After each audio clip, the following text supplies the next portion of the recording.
Samahan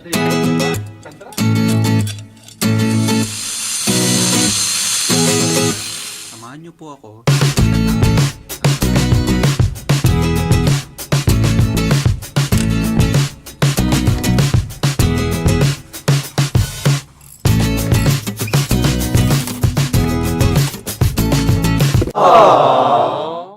For this one is just wrap this on that. Hold on, you cannot see it.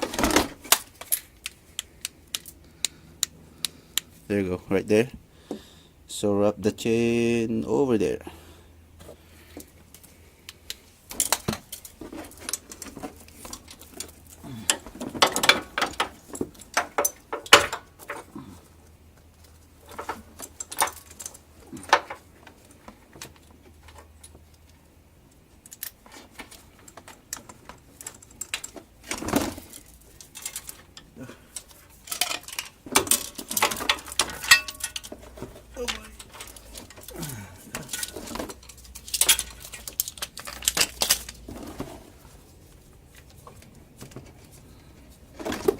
Then pull it.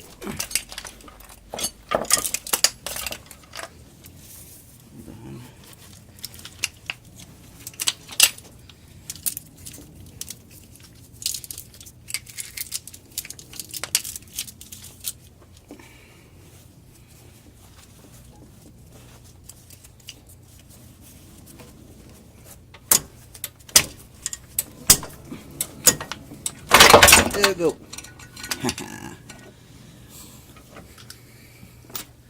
Now it's off. So did you see that? That's one of the best, my best technique in removing a CV axle. So basically I tie it right there, and I'm just gonna pull it. Oh, there.